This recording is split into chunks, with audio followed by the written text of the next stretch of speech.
ele vai ser construindo pontes de relacionamento entre pais e filhos. É um tema polêmico e eu acredito que esse tema vai servir para a gente para ver o que nós podemos fazer para dar uma melhoradinha, né? Sempre uma ideia nova, a gente pensa um pouquinho nisso aí e às vezes a gente consegue uma melhora interna nossa e da nossa família como um todo. E só para complementar, amanhã, no Amigo Germano, das 8h30 às 11h30, na Arena Jovem, ele vai fazer um pinga-fogo sobre essas palestras que ele está dando sobre jovens, conversa. Quem tiver interesse, tiver os filhos, quiser levar, é no Amigo Germano, amanhã, das 8h30 às 11h30. Tá ok? Eu espero que vocês aproveitem bem a palestra dele. Esse tema vai encaixar bem para o nosso cotidiano, nosso dia a dia aqui. Com certeza vai nos ajudar bastante, tá ok? Então, agora, nesse instante, eu vou pedir para a Isabel que apague a luz, Isabel. Vamos nos desconectando com aquela movimentação do dia a dia que nós temos, vamos nos acalmando, vamos elevando o nosso pensamento a Jesus, a Deus Pai, o nosso mentor, a espiritualidade que cuida dos trabalhos da casa, vamos nos aquietando, isso, para que a gente consiga se concentrar e entender bem as mensagens e que essas mensagens surtam um efeito para nós. Dentro desse ambiente, vamos novamente pensando em Jesus, a espiritualidade que toma conta da casa, dos trabalhos, pedindo que esta reunião, que essas palestras nos sejam encaminhadas de uma forma que entendamos isso aqui e possamos aproveitá-la da melhor forma. Esse pensamento, ele tem um grande fundamento para a nossa melhora íntima, tá ok? Então, dentro desse âmbito, deste ambiente, vamos nos relaxando e vamos levar a palavra ao nosso irmão Adeilson para que ele complete a programação.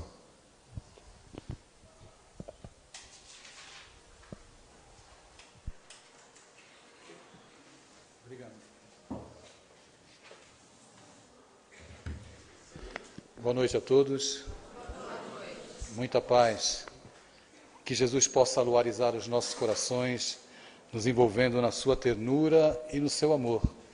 E que ao retornarmos para os nossos lares, nós possamos para lá levar as benesses que a espiritualidade já semeia aqui nesse nosso ambiente de trabalho e de oração. A humanidade vive dias muito difíceis, dias de profundo aturdimento, e nós nos indagamos, muitas vezes, quando estamos sitiados pelas dores desse tempo de modernidade, como lidar com as situações conflitantes que começam, muitas vezes, dentro dos nossos lares. Como compreender e administrar, muitas vezes, a dificuldade em se relacionar com aquele filho que acaba nos desafiando, com aquele pai que não se compromete muito com os filhos.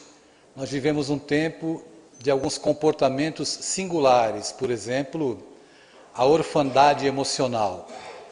Nós testemunhamos hoje, e essa minha fala, ela é resultado das palestras que eu faço nas escolas, já que eu escrevo muito para jovens também, e tenho alguns livros publicados para jovens, eu acabo constatando, seja no norte do país como no sul, que a miséria moral acaba sendo a mesma, as necessidades acabam sendo as mesmas. E dentro dessa realidade desafiadora, nós observamos hoje alguns fenômenos singulares, como por exemplo a orfandade emocional, que é o pai estar dentro de casa, mas não estar dentro da vida dos filhos. E existe uma queixa dos filhos com relação a isso, e parece que os pais perderam o endereço do coração dos filhos, e os filhos, por sua vez, também perderam o endereço do coração dos pais. Quando nós nos reunimos numa assembleia como essa, numa instituição como Bezerra de Menezes, que nos acolhe tão carinhosamente e amorosamente, nos trazendo o alimento espiritual para o enfrentamento das adversidades da vida, nós chegamos aqui muitas vezes fatigados. experimentando um cansaço emocional por não encontrar um caminho para lidar com esses corações amados e para administrar os reveses que a vida traz para cada um de nós. Nos preocupamos em demasia com a violência do mundo, nos preocupamos em colocar os nossos filhos nas melhores escolas, e no nosso país todos vão concordar comigo, escola boa é escola paga, escola cara. A educação no Brasil ela é muito cara, e nós envidamos esforços para que os nossos filhos tenham uma formação que lhes garanta amanhã uma profissão, uma renda que possa lhes garantir a sobrevivência e, quem sabe, também um status social. Esse momento em que a gente vive é de profunda reflexão, porque não nos basta mais saber que a vida continua. Isso todos nós já sabemos. E a literatura espírita ela é farta de material para os nossos estudos acerca da vida futura. Mas hoje, a demanda da dor que bate na porta das nossas casas impõe uma nova reflexão filosófica. Nós devemos nos indagar se existe vida antes da morte. E se a vida que nós estamos tendo hoje é uma vida de qualidade. É uma vida em que a gente pode estar, embora as lutas que enfrentemos, ter condições de nos relacionarmos minimamente, numa relação minimamente equilibrada dentro dos nossos lares. No Livro dos Espíritos, na questão 775, Allan Kardec indaga as entidades venerandas quais seriam para a sociedade as consequências do relaxamento dos laços familiares. A resposta dada pelos Espíritos, quando da elaboração do Livro dos Espíritos, livro publicado em 18 de abril de 1857, foi publicado em 1857, mas a resposta ela é profética e serve para os nossos dias hoje. Quais seriam para a sociedade as consequências do relaxamento dos laços familiares? Resposta profética: uma recrudescência do egoísmo, ou seja, um aumento do egoísmo. E nós observamos nessa sociedade aturdida e atormentada o reflexo da família aturdida e atormentada. Observamos que na sociedade o egoísmo está entronizado, fazendo uma referência a épocas antigas do início do cristianismo, no cristianismo primitivo. Nós sabemos que muitos cristãos eram sacrificados na arena e haviam aquelas lutas entre gladiadores e tudo, e as lutas e os gladiadores hoje ainda estão entre nós. Todavia, eles não se utilizam de armaduras. As armaduras hoje elas têm 4 pneus e as pessoas saem para as ruas para se digladiarem, para se combaterem e externarem a inconformação e a revolta que lhes passa no âmago do ser, principalmente o egoísmo. Alô, melhorou, né?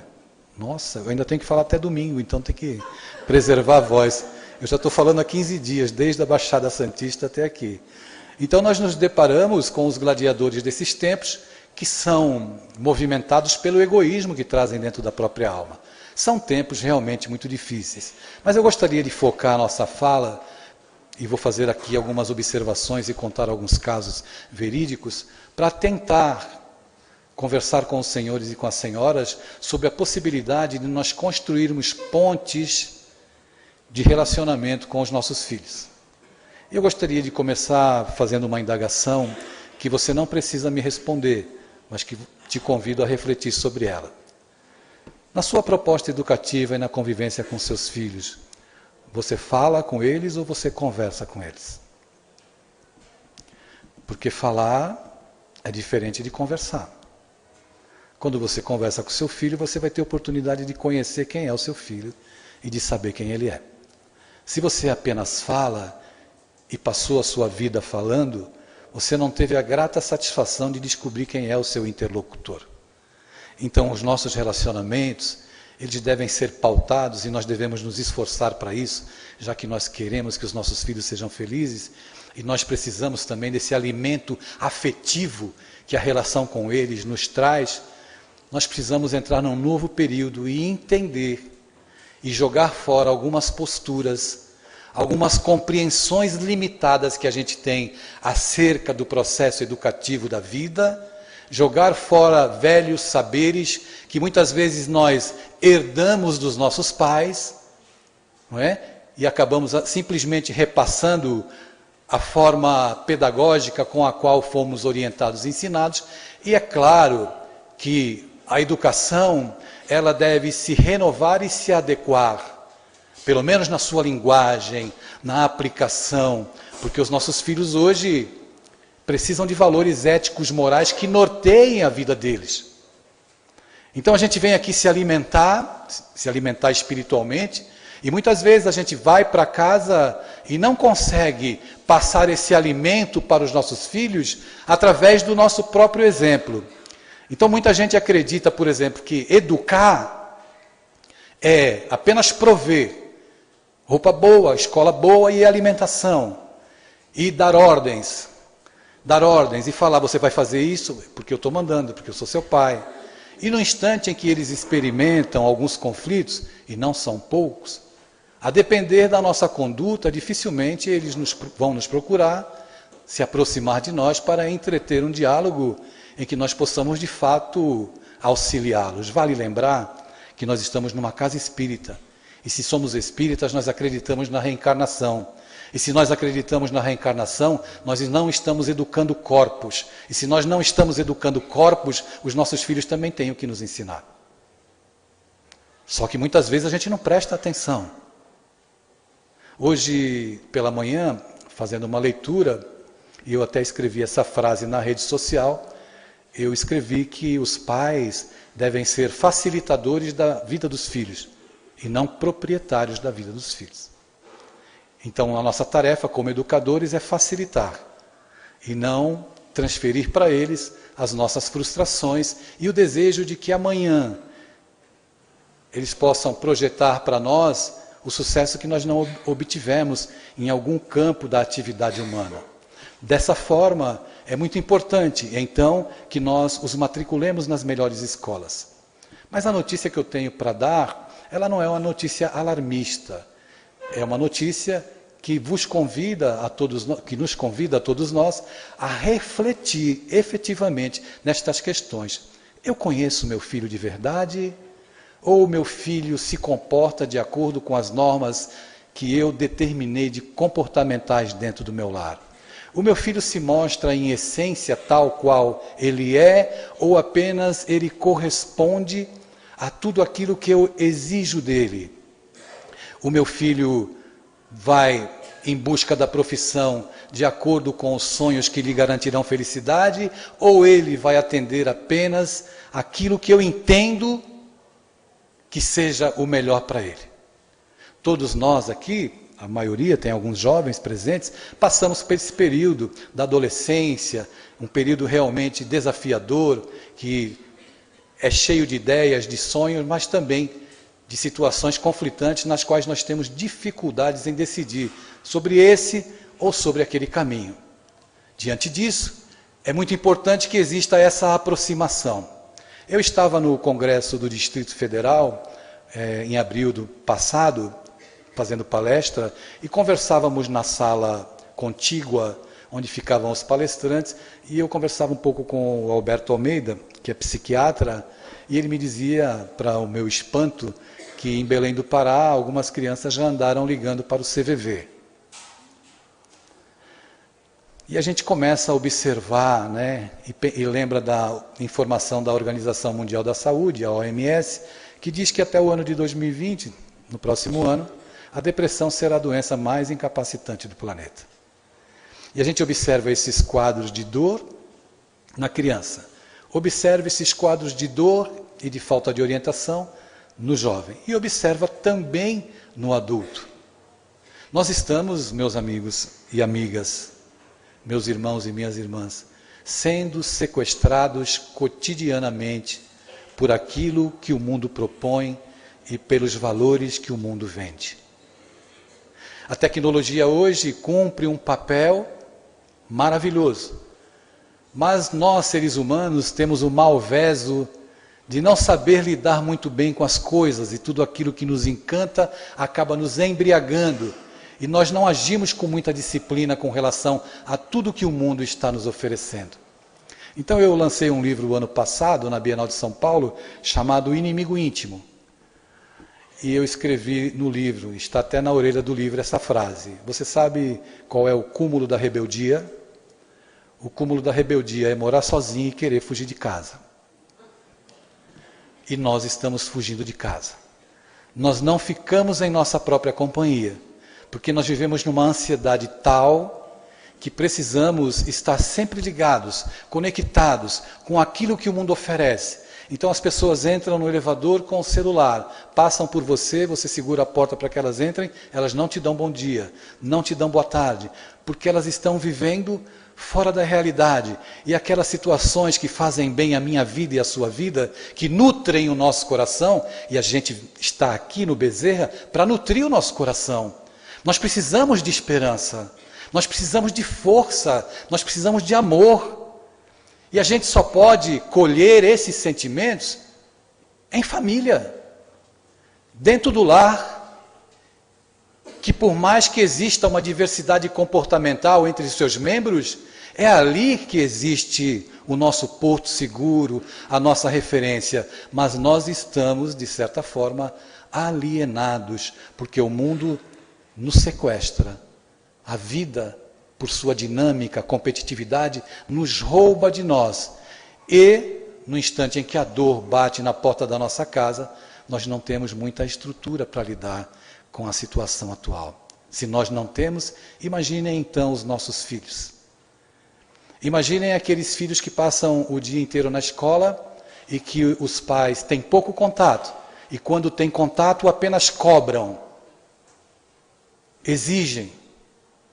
E cada um dos nossos filhos, quem tem mais de um filho em casa, vai entender muito bem o que eu vou falar agora. Tem filho que você coloca no alto da montanha, empurra e nem assim o desgramado rola.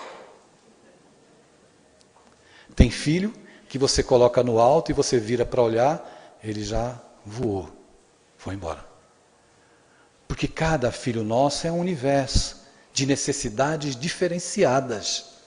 Uns precisam de rigor, outros precisam de amor, outros precisam de carinho. E nós nos dizemos espíritas e muitas vezes não temos esse olhar clínico para os nossos filhos. Então ocorre um fenômeno interessante. Muitos jovens hoje estão dentro de casa com os braços erguidos, a pedir socorro e os pais não veem. Muitos jovens hoje falam pelo silêncio que eles fazem dentro do lar. É um silêncio que grita, principalmente para aqueles que se isolam no quarto e os pais imaginam assim, olha, está dentro do quarto, meu filho está seguro, eu estou feliz, ele não está na rua, é melhor no quarto do que na rua. Mas meus amigos, minhas amigas, hoje nós temos um outro inimigo, que eu vou apresentar para vocês agora. Tcharam! Existe esse inimigo aqui. Eu vou dar um exemplo para os senhores e para as senhoras. Estava em Teresina, no Piauí, e uma mãe me procurou, preocupada. Eu fiz uma palestra num teatro, era um ambiente laico, não era um ambiente espírita, e ela, se reportando a mim, afirmou, eu estou muito angustiada, seu Adeilson, porque eu peguei o meu filho assistindo um filme pornográfico. Quantos anos tem seu filho? 9 anos. Ele estava assistindo um filme pornográfico? Estava. Eu me virei para ela e disse, a senhora me desculpe a minha franqueza e objetividade. A senhora não sabia que se a senhora desse um celular para o seu filho, ele pode acessar qualquer conteúdo? Quem aqui deu já celular para o filho, você não sabe que seu filho pode acessar qualquer conteúdo? Você não sabe que, embora os grandes problemas de violência da grande cidade, mesmo que o seu filho esteja protegido, não é?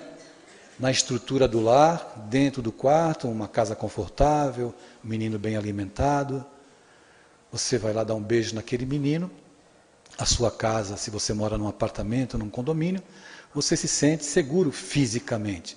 Todavia, após a conversa com o seu filho, você vai dar um beijo de boa noite nele e você deixa ele em companhia desse telefone. Aliás, o que menos se faz com isso é ligar, né? Fazer ligação.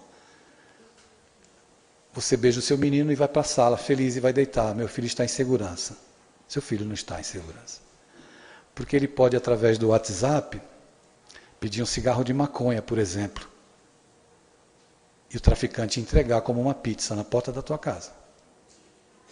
Ele pode, através do smartphone, acessar um conteúdo pornográfico que pode, a depender da idade, adolescência, puberdade, quando os hormônios eclodem e ocorre aquela transformação, essa questão sexual, ela fala muito de perto a qualquer um de nós, porque nós estamos encarnados, mas alguém que não recebe informações educativas responsáveis com relação a sexo e sexualidade. Se começar a assistir filmes pornográficos, e se for um espírito que já carrega uma tendência de, em vidas transatas, ter se perdido nos caminhos da paixão e do prazer, evidentemente que, acessando qualquer conteúdo pornográfico a partir de 8 anos, 7 anos de idade, porque isso é muito fácil, eles são muito inteligentes e sabem manipular muito bem esse aparelho, eles poderão se tornar viciados em sexo, abrir portas para processos obsessivos. Amigos, os processos obsessivos hoje, que visitam o nosso lar, que envolvem os nossos filhos, vale a pena dizer aos senhores e às senhoras que, segundo a questão 459 do Livro dos Espíritos, eles influenciam a nossa vida, não é essa a resposta?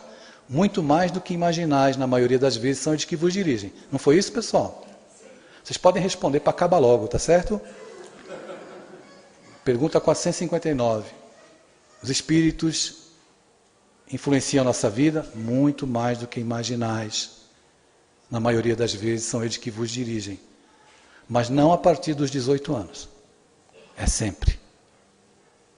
Então qualquer adolescente, qualquer criança pode sofrer influenciação espiritual.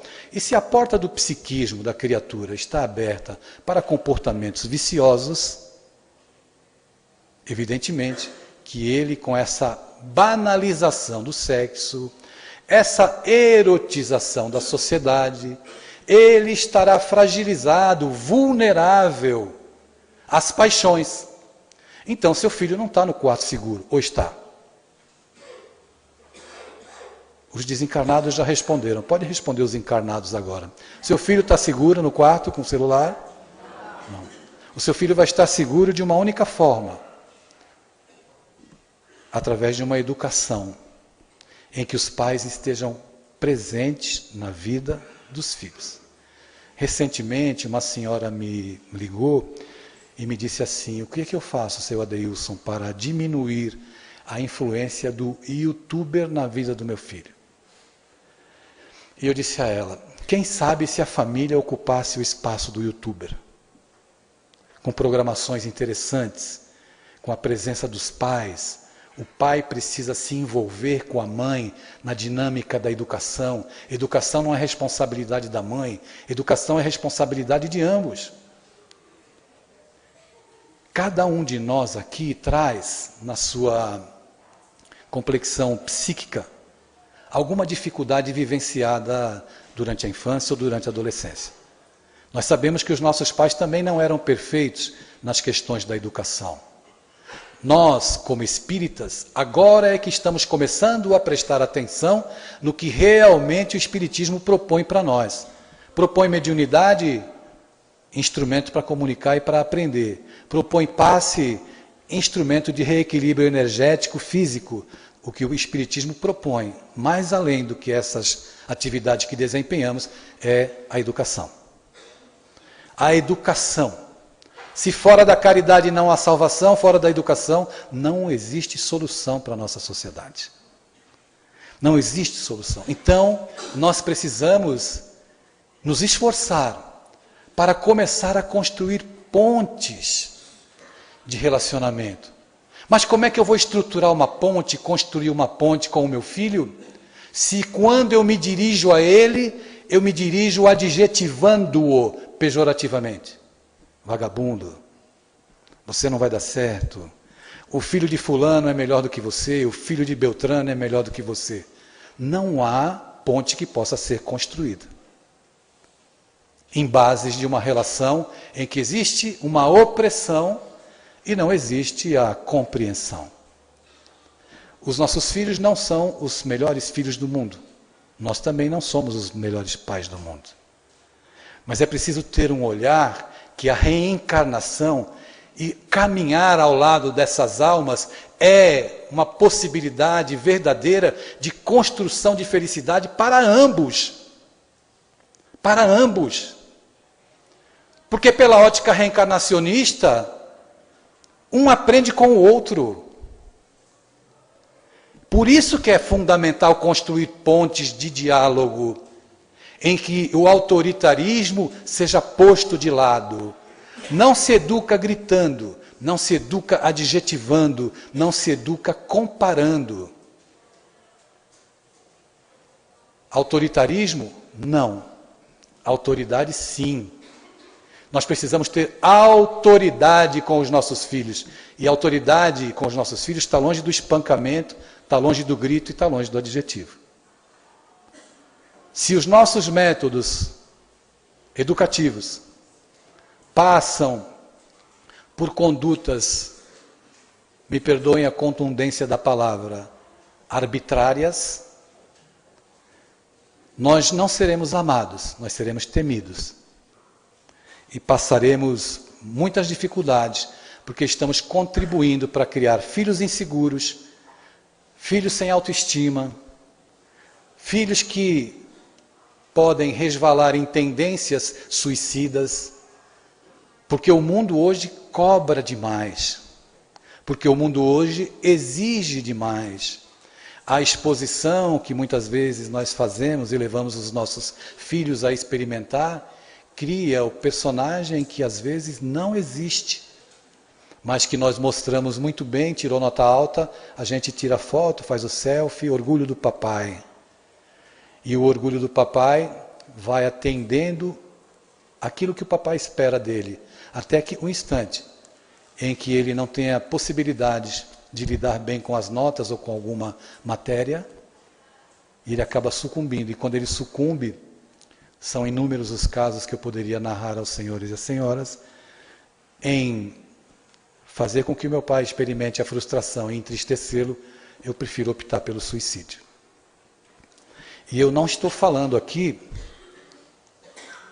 o Zeca me apresentou, ele disse que eu sou do Guarujá, não foi isso, pessoal? Mas ele não falou que eu moro no Recife, falou? Então eu vim de longe, a palestra vai até meia-noite, o Zeca me disse. Então, diante de todas essas circunstâncias, nós precisamos fazer um estacato na nossa maneira de educar. Precisamos parar para refletir. Nós não precisamos ter vergonha de ter errado, de ter se equivocado. O que é importante é que a gente abandone as trincheiras das verdades absolutas. Não existe nada pior para qualquer um de nós, não apenas no campo da educação e do relacionamento com os nossos filhos, do que ficarmos entrincheirados em verdades que não servem mais. Eu gostaria de ser portador de uma mensagem que eu venho colhendo nas escolas ao longo desses anos em que faço palestras pelo Brasil inteiro. Cerca de 95% dos jovens me dizem o seguinte: eu gostaria muito que o meu pai pegasse no meu pé. Como eu queria que o meu pai se importasse comigo. Como eu queria que ele me dissesse não e me proibisse. Porque o zelo, a proibição, a imposição da disciplina revela amor, revela zelo, revela cuidado. Eu estava fazendo um seminário em Olinda, e na hora do intervalo, um médico amigo nosso me procurou e me chamou no cantinho e disse assim: Adeilson, eu tenho uma filha de 15 anos. Todas as vezes que ela está com o celular na mão, que eu me aproximo dela, ela fecha a tela. E todas as vezes que ela está com o notebook, que eu me aproximo dela, ela minimiza a tela para que eu não veja o que ela está acessando. E ele me disse assim: o que eu faço? Quase que eu disse a ele o que ele deveria fazer. Mas eu fui gentil e disse assim, porque a filha disse para ele, quando ele se aproxima, ô pai, tu não me dá privacidade? Aí eu perguntei para ele, quem é que paga a privacidade da tua filha? É ela ou é você? Aí ele, sem graça, disse, sou eu. Eu falei, então, por que você não corta? Por que você não coloca disciplina? A educação, nesses tempos, nós vivemos um período de muita repressão. Inclusive, na minha época de jovem, a educação era repressiva.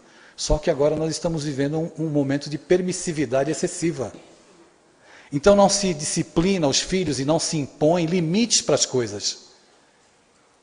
Tem que ter tempo para ler, para estudar, para namorar, para passear. Quando eu faço palestras para os jovens nas arenas que participo, eu digo a eles, vocês têm que viver a vossa juventude. Mas viver a juventude com responsabilidade. Vai beijar, vai dançar, vai namorar, vai se divertir. Mas vai estudar, vai cuidar da tua vida, vai ter uma vida saudável. Viva a sua juventude. Viva a sua humanidade. E nós pais educadores, precisamos também viver a nossa humanidade. Deus não espera que nós façamos algumas coisas ainda. Nós precisamos ser mais humanos, descer do pedestal de quem sabe tudo, porque nós não sabemos. E como é que a gente educa? Tem manual? Aliás, deixa eu fazer um parênteses. Não pense, você que está me fazendo a caridade de me ouvir hoje, que a minha fala, ela é em virtude de um pai perfeito. Eu falo dos erros que eu conheço, que eu cometi. Então, foi na compreensão das minhas limitações como pai, que eu venho aprendendo a lidar, e a gente tem tido a oportunidade de trabalhar nessa área e ser convidado a falar nas escolas e fora das escolas também. Mas nós precisamos como educar se você não se interessa pelo mundo do teu filho? Como construir uma ponte de relacionamento sob estruturas sólidas, se a relação é apenas de cima para baixo e não existe respeito? Você tem que abandonar a sua autoridade? Não. Você tem que ser amigo do seu filho? Não. O seu filho já tem muito amigo, ele precisa de pai, com P maiúsculo, que se posicione, que diga não, e mesmo em silêncio dentro de casa, seja referência, para na hora que acontecer alguma dificuldade, o filho sabe com muita clareza que ele conta com a presença do pai. São essas relações corroídas destes tempos que fazem com que o índice de suicídio cresça. Porque a vida perdeu sentido. E quando a gente chega aqui no Bezerra de Menezes, com o coração angustiado, fustigado pela dor de um dia difícil e inquietante, que nós nos sentamos aqui, parece que nós tiramos toneladas das nossas costas. Depois do passe também, evidentemente, nós sentimos aquele refrigério na alma. Porque nós ainda não estamos educados devidamente para controlar as nossas reações ante os desafios do mundo. Então você está bem de manhã e vem alguém que se aproxima de você que não está tão bem. Lhe diz uma palavra infeliz e você retribui a palavra infeliz. Você estava bem, mas foi sequestrado emocionalmente. Perdeu a paz. E dentro de casa isso se dá com muita frequência. Sabe por quê? Porque as pessoas que estão lá nos conhecem. Sabem quem nós somos. Mas é preciso entender que o recado que vem dos outros, principalmente aquilo que nos falam, e não nos agrada, é nesse ponto que a gente tem que prestar atenção.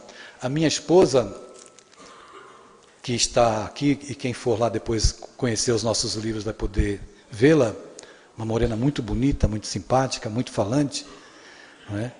Com aquele sotaque nordestino dela, ela me diz assim, as mulheres são muito sábias, né? E os homens são muito tontos de não ouvir as mulheres.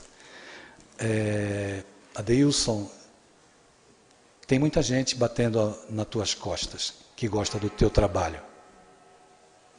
Presta atenção naqueles que te criticam. É neles que você tem que prestar atenção. Então, dentro da nossa casa, pode surgir um comentário que não nos agrade. Mas nós não estamos num ringue. Ambiente doméstico não é ringue. É que o nosso orgulho sempre ferido sobe, né? Exaspera e a gente precisa responder, porque nós não, afinal de contas eu vou ficar por baixo, ainda mais de um fedelho de 12 anos, de 13 anos, de 10 anos, que me fala uma verdade. Onde já se viu falar isso para o pai? Ele pode estar falando e te dando um aviso e sendo portador de uma mensagem da dimensão espiritual. Os espíritos não influenciam a nossa vida? Muito mais do que imaginais. Mas só através dos adultos? Hein, minha gente? É. E aí a gente precisa fazer realmente essa reflexão. Porque a cura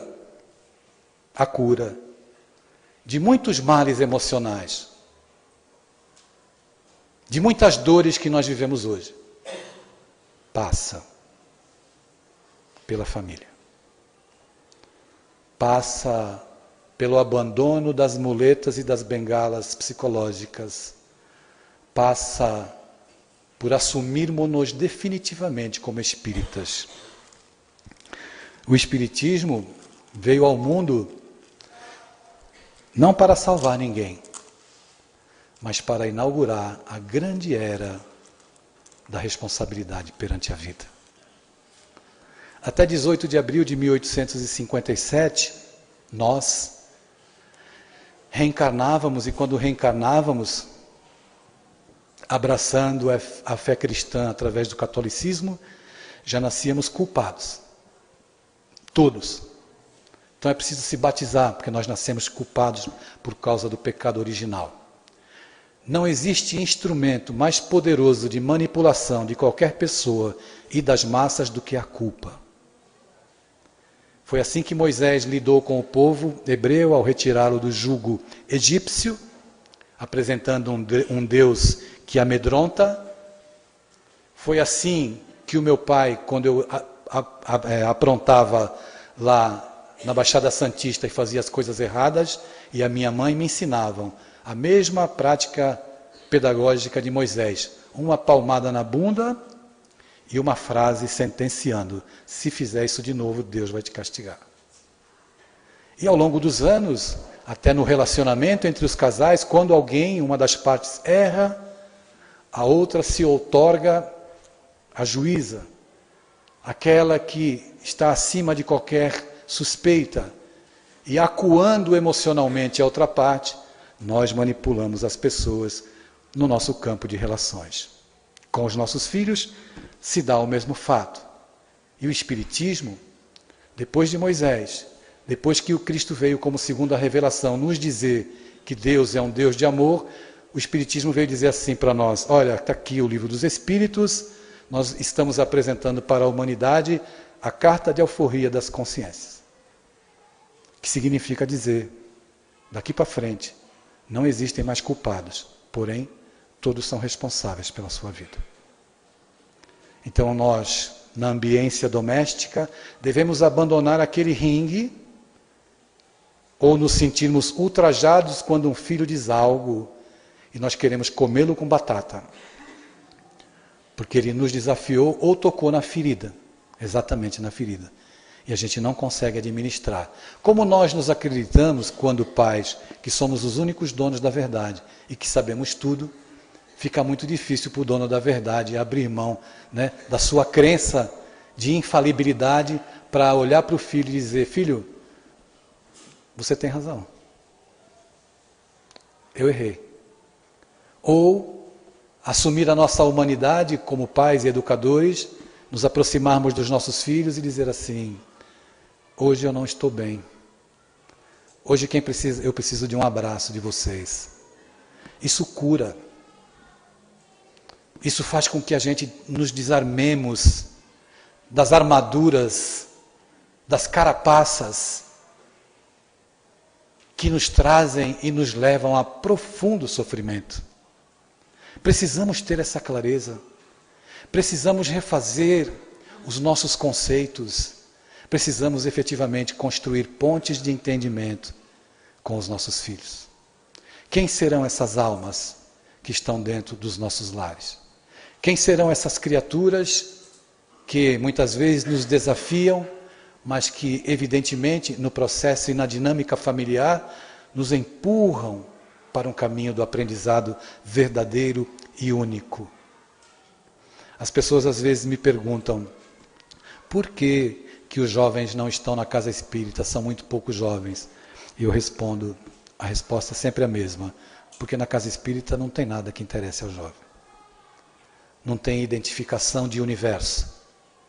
Se eu vivo uma dor como adolescente e não encontro dentro da casa uma correspondência, ou se alguém já me diz que eu estou pecando ou errando, evidentemente que eu me afasto, porque eu não consigo administrar as coisas que vão contra a minha natureza, mesmo que seja num período de transição, como é a adolescência. Onde estão os jovens médiuns? Onde estão os jovens médiuns? Se mutilando, se suicidando, com conflitos na área da sexualidade, porque nós ainda não estamos preparados para recebê-los. Então hoje, todos nós estamos convidados a reiniciar um novo ciclo nas nossas vidas, a prestar atenção no silêncio dos nossos filhos. Eles falam pelo silêncio. Você sabia que uma criança que vai passar por uma avaliação psicológica, se nós dispusermos na frente dela determinados brinquedos, a depender do brinquedo que ela escolha e a maneira como ela brinque, ela vai estar revelando tudo o que se passa no psiquismo dela e no coração dela. Nós estávamos em Santos a semana passada, eu venho narrando esse fato aqui em Catanduva, e deram uma boneca para uma menina de 4 anos de idade. E ela socava muito a boneca. Ela não brincava, ela socava. E perguntaram para ela, por que você está fazendo isso? Porque o meu pai faz isso com a minha mãe. Nas entrelinhas, veja como educar é uma arte. E a lente que a doutrina espírita traz para nós faz com que amplie mais ainda a nossa compreensão. O diálogo que você tem na frente do seu filho, mesmo assistindo um filme, ou assistindo uma novela, ou uma partida de futebol, naquele momento de lazer, que aparentemente existe uma profunda descontração, se você revelar algum tipo de preconceito, se você se dirigir a um personagem da tela, da televisão, ou da película cinematográfica, de maneira pejorativa, se você alimentar esse discurso, um discurso de ódio, ou um discurso preconceituoso, o seu filho está ali contigo. Ele está assimilando. E se na vivência íntima dele ele passa por algum conflito em qualquer área? Como é que ele vai ficar perto de você? Será que ele vai se revelar ou ele vai se mascarar? Então, educar é um processo que dura 24 horas. Na nossa fala, no nosso discurso, nas nossas preferências e também no nosso silêncio. Mais um fato interessante para ilustrar essa nossa colocação aconteceu de novo no mesmo estado, na capital do Piauí, Teresina. Nós fomos convidados a fazer uma palestra na Federação Espírita do Estado do Piauí. Me pediram para falar com os pais e para conversar com os jovens também. Não dá para conversar com os jovens sem conversar com os pais, porque muitas vezes os problemas são os pais. Eu estou sendo duro, pessoal? Pois é, eu estou falando o que a gente está vendo no mundo, né? Então eu estou trazendo uma informação colhida no contato com os jovens. E eu disse a seguinte frase, que eu relatei para os senhores aqui no começo da minha abordagem. Com filho a gente não fala, com filho a gente conversa.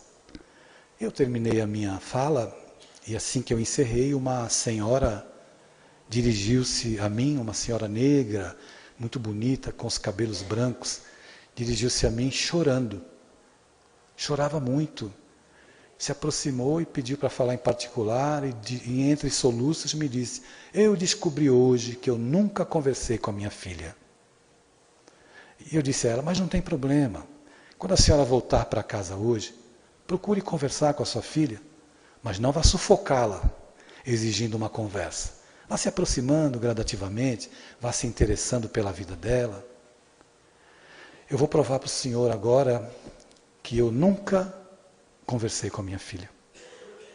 Há 2 anos atrás, nós estávamos reunidos na sala da nossa casa quando meu esposo teve um infarto.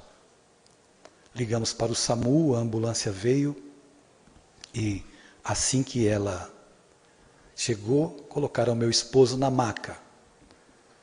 E ele estava consciente. Quando estavam saindo com a maca pelo portão, meu esposo voltou-se para minha filha, que estava muito impressionada em ver o pai naquele estado. Ele estendeu os braços e pediu: filha, me dá um abraço. Mas ela estava tão impactada que ela ficou paralisada e não deu o abraço do pai. E o meu marido não voltou mais para casa. E a minha filha desenvolveu algumas fobias emocionais, um delicado quadro depressivo. E o senhor sabe como foi que eu descobri que a minha filha está assim? Eu disse: não, senhora. E ela me falou: foi pelo Facebook. Isso reflete e revela que eu nunca conversei com a minha filha. Então eu disse a ela: agora a senhora volta para casa, largue o passado, porque o passado não vai lhe servir para mais nada agora, senão vai ser um peso excessivo que a gente carrega, e o passado não tem mais serventia, a não ser como aprendizado. E procure daqui para frente, doravante, ter uma proximidade, uma intimidade com a sua filha. Uma intimidade em que permita a ela desnudar a alma, que é o que nós devemos ter com os nossos filhos.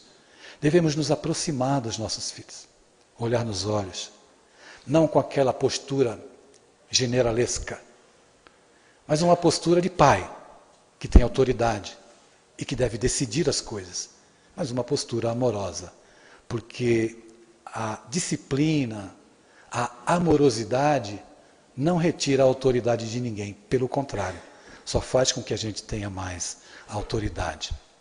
Quando eu me referi há pouco sobre a necessidade de prestarmos atenção nos nossos filhos, e principalmente prestarmos atenção em nós, naquilo que falamos. Se nós estamos nos propondo, e é consenso no nosso raciocínio, de que é preciso estabelecer uma relação com os filhos e construir um novo momento, construindo essas pontes, então a gente precisa vigiar o que a gente faz e o que a gente fala. E eu trago mais um quadro para ilustrar isso, para os senhores e para as senhoras. Estava eu no Rio de Janeiro, convidado a fazer uma palestra para pais e jovens. E dessa vez misturaram o público, então ficaram os jovens e os pais. Era um público tão grande, um pouco maior que esse aqui. Falei durante 1 hora e depois abriram meia hora para perguntas. Eu respondi muitas perguntas e ficou faltando apenas uma. Eu olhei para a moça que me fazia as perguntas, que selecionava e fazia, e ela estava demorando muito para me fazer essa pergunta. Eu percebia que ela lia, relia, até que me pareceu que ela tinha ficado impactada com o conteúdo da pergunta. Até que ela se virou para mim e disse assim: Adeilson, temos aqui a última pergunta, que diz assim, começa dessa forma: eu sou a pior pessoa da minha casa. E eu tenho certeza que se eu não existisse, a minha família seria muito mais feliz. Na verdade, não era uma pergunta, era um grito de socorro. A pessoa estava pedindo socorro. E eu comecei a minha fala, na resposta, procurando desconstruir aquela ideia que ela tinha, de que era a pior pessoa da casa dela, e disse assim: eu tenho certeza que você é a melhor pessoa da sua casa.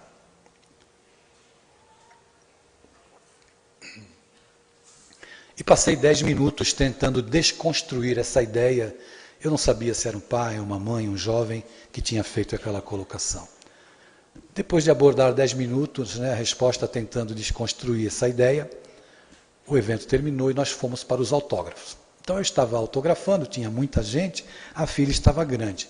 Eu terminei de autografar um livro para uma senhora e quando eu me volto para a fila, vem uma família.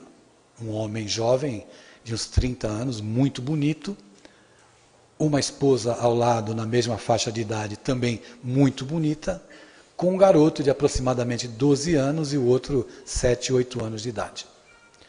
O menino de 12 anos trazia um livro meu para que eu autografasse para ele. Eu autografei, perguntei a ele se eu podia dar um abraço nele e nós nos abraçamos. E aí eu perguntei assim, posso abraçar seu pai também? Aí ele me disse, claro que pode.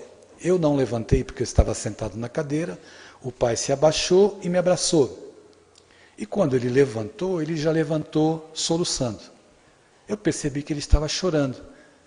Então ele saiu com a esposa e com os 2 filhos, e eu não pude prestar atenção, e nem tinha como saber o que estava acontecendo. Me voltei para a fila de autógrafos novamente. Depois as pessoas me relataram que ele saiu chorando convulsivamente, chorando demais, o pai. Porque nós descobrimos, eu fui informado, na verdade, descobriram e me falaram que quem tinha feito aquela colocação de que era a pior pessoa na casa tinha sido aquele garoto de 12 anos. Então veja que as nossas colocações, as nossas palavras, elas têm um peso muito decisivo na vida dos nossos filhos. Nós temos responsabilidade. Eu estava na casa da minha filha, há 15 dias atrás em Santos. Eu tenho uma netinha de 2 anos e meio, que começou a gritar. Mas gritar bastante. Sabe como é? Avô, às vezes, não pode fazer nada. Às vezes a gente estraga os netos, né? Mas naquela hora eu não podia fazer nada. Quando o pai e a mãe conversaram com ela, que ela estava gritando muito, e ela se acalmou e parou de gritar, eu me lembrei que 10 minutos antes quem estava gritando era o pai dela. Então veja, educação não se passa por osmose. Educação se passa por exemplo, por postura. E a gente precisa ter essa clareza. Ou entender que nutrir os nossos filhos de brinquedos, de produtos, de smartphones, não faz com que seja compensada a nossa ausência e a nossa presença. Precisamos estar presentes. O mundo está passando por transformação, uma transformação muito grande. E a gente tem que entender que a construção do mundo novo não se dá em praça pública ou em gestos de holocausto aqui, falando à frente no Bezerra de Menezes. A mudança do mundo passa pelas nossas pequenas mudanças dentro da nossa casa. Nós vamos agir com uma atitude profilática, evitando doenças, enfermidades emocionais, ajudando os nossos filhos a se estruturarem emocionalmente, para que amanhã, quando os reveses do mundo chegarem até eles, quando o não do mundo vier visitar o seu filho, ele consiga administrar isso. Daí a necessidade de nós falarmos muito mais sobre esses assuntos. Eu não consigo, dentro da proposta que o nosso trabalho se encaminhou, falar de outro assunto. Se você me pede para falar sobre obsessão, eu vou falar sobre os processos obsessivos gerados pela falta de educação. Se você me pede para falar sobre mediunidade, eu não vou deixar de falar de mediunidade para você, sem dizer que uma mediunidade segura tem que ter como base um processo de educação emocional, de educação dos sentimentos. Se eu não me conheço, como é que eu vou reconhecer as influências espirituais que chegam no meu campo mental? Então, é um esforço diário, é uma luta contínua, mas vale muito a pena. Vale muito a pena. Nós estamos nos encaminhando para o encerramento desse nosso encontro. E eu estou muito grato. Aproveito para saudar os nossos amigos internautas, aqueles que nos acompanham pela rede Amigo Espírita. E gostaria de contar uma história muito interessante que aconteceu em uma escola. Fomos convidados a fazer uma palestra numa escola no estado do sul do país. E chegando lá, disseram para os meninos e para as meninas, olha, vai vir um escritor aí, e tal e tal. Era uma escola municipal, mas uma escola muito bonita. Os meninos, tudo com descendência europeia, todos loirinhos assim, mas todos com roupinhas rotas, andrajosas, muito pobrezinhos. E eles entraram, meninos não, né, adolescentes. Eles entraram, a diretora me perguntou, posso autorizar a entrada? Eles entraram. E quando eles entraram, eles foram derrubando carteira, não é? Alguns foram deitando pelo chão, outros colocaram o pé na parede. E eu olhei para aquela cena, já estava acostumado a lidar com esse tipo de situação, e esperei que eles se acalmassem. Chamou-me a atenção um garoto que estava no fundo da sala, que colocou os pés no vidro, no vitrô. E ali, perguntei para a diretora, podemos começar? Ela autorizou e nós começamos. E eu comecei a contar algumas histórias e a falar sobre relacionamentos pais e filhos. Porque quando eu vejo que eles são muito rebeldes, eu vou logo no ponto fraco que fragiliza. Relacionamento pais e filhos, família. Eles se emocionam. Em algumas palestras em escolas, é tanto aluno chorando que você não acredita. Impressionante. Aí os professores têm que intervir para tirá-los, acalmá-los e eles voltarem. Eu falei durante quase 50 minutos. E aquele dia eu estava com a impressão de que eu sairia pela primeira vez sem emocionar os jovens. Eu pensava, eu fiz de tudo e não consegui. Em um momento de desespero, dentro de uma escola, eu não falo de religiões, eu falo de valores éticos morais. Eu decidi perguntar numa atitude já desesperadora, porque eles pareciam insensíveis. Eu quero saber quem é que perdeu algum parente recentemente. Uma menina do meu lado esquerdo começou a chorar. E eu pensei comigo, graças a Deus, alguém se sensibilizou. Quem foi que morreu na sua família, minha filha? Ela me disse, foi meu pai e tal. Aí parecia até que eu estava num centro espírita. Faz 6 meses apenas, eu disse a ela, todas as vezes que você se lembrar do seu pai, faça um agradecimento, papai, muito obrigado por ter convivido comigo e tal, e fui conduzindo ela para que ela se acalmasse. Um garoto do lado direito começou a chorar também. Falei com ele, aconselhei. Fui até o fundo da sala, aquele garoto que estava lá com o pé no vitrô. Eu me aproximei dele e disse assim, posso dar um abraço em você? Ele nem se mexeu. Houve um apelo geral. A diretora apelou para ele me abraçar, os colegas apelaram para ele me abraçar e ele não quis me abraçar. Eu então me resignei a ter meu abraço rejeitado, voltei para o início da sala e iria encerrar. Então eu indaguei assim aos alunos, quem gosta de poema aqui? E a maioria levantou a mão dizendo que gostava de poemas. E me disseram assim, aquele menino lá, aquele que está com os pés no vidro, que não quis lhe abraçar, ganhou o concurso de poesia da escola. É mesmo? Ganhou. E essa menina aqui que estava chorando porque o pai morreu, ficou em 2º lugar.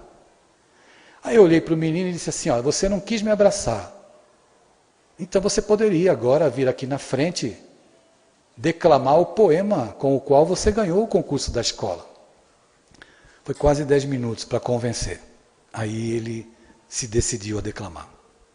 Ele tirou os pés do vidro, calçou o chinelo, a bermuda dele, que estava aqui no meio das nádegas, e a cueca para fora que nem um paraquedas, ele ajeitou o boné na cabeça e veio na minha direção. O chinelinho dele estava amarrado com uma tira. Ele veio na minha direção, colocou-se ao meu lado e eu disse para ele, pode começar a declamar o seu poema. Ele começou a declamar o poema, eu nunca mais vou esquecer desse dia, né? Ele começou a declamar o poema e ao mesmo tempo que ele declamava, ele fazia uma performance, parecia um ator da Globo. O poema dele falava do mundo dele, do mundo que ele vivia. Ele falava das dores, falava da família. Era um poema belíssimo. Ao vê-lo declamar aquele poema, imediatamente eu fui até a mesa, peguei uma folha de sulfite e uma caneta. Quando ele terminou de declamar, eu disse assim para ele: você poderia me dar um autógrafo? Porque você é muito bom. Ele olhou para mim, porque ele não esperava a atitude. Não era um escritor que tinha ido lá, está me pedindo autógrafo. Eu disse: você é muito bom, rapaz. Me dá um autógrafo. Ele pegou o papel da minha mão, a caneta, e me deu o autógrafo com os seguintes dizeres: para o meu amigo Adeilson Salles. E escreveu palavras de carinho. Eu li para o meu amigo. Eu sou seu amigo? Ele disse: é. Então amigos se abraçam. Você não vai me dar um abraço? Ele me deu um abraço. Às vezes nós tocamos o coração das pessoas e não percebemos. Às vezes nós tocamos e queremos que a resposta seja dada de imediato, segundo as nossas expectativas. Não importa quando a resposta venha. O que importa é que nós toquemos o coração das pessoas. Como aquele garoto, que eu voltei depois na escola, um ano depois, e o encontrei e nos abraçamos novamente. O autógrafo dele está guardado na minha casa até hoje. Existem centenas de milhares. E é possível que dentro da sua casa esteja alguém querendo o seu autógrafo. Um minuto de atenção, um beijo. Um convite para ir no cinema. Um sorvete. Porque essa pode ser a vírgula para o início de uma nova história. E em se tratando dos nossos filhos, todo o esforço vale a pena para construirmos pontes de entendimento e de relacionamento em que a gente possa auxiliá-los. Ou pelo menos, se amanhã eles nos decepcionarem em qualquer situação, que eles saibam que nós estaremos sempre por perto, porque os pais têm essa missão de darem autógrafo ou de valorizarem com palavras de amor e de acolhimento os filhos, e não adjetivá-los negativamente. A gente vai encerrando, eu vou encerrar e nós vamos fazer a prece. E eu encerro citando mais uma vez o finalzinho do poema da nossa Amélia Rodrigues, que todos devem conhecer, e dizendo aos senhores e às senhoras, por mais difícil que seja, a convivência é tão maravilhoso ter um lar. Não é importante se esse lar é uma mansão, se é um ninho, se é uma casa no caminho, uma tapera, a favela, um bangalô, seja lá o que for. Mas o importante é que dentro dele exista a figura do amor. Do amor de mãe ou de pai, de esposa ou de marido, a presença de um filho ou pelo menos a companhia de um cão, porque é muito triste viver na solidão. Mas se eu a ninguém tiver para me amar, nem um teto para me agasalhar, nem uma cama para me deitar, nem aí reclamarei, pelo contrário, eu te direi: obrigado, Senhor, porque eu nasci. Muito obrigado porque eu creio em Ti, por todo o Teu amor, pelos senhores, pelas senhoras e principalmente pelos vossos filhos. Muito obrigado, Senhor. Muita paz.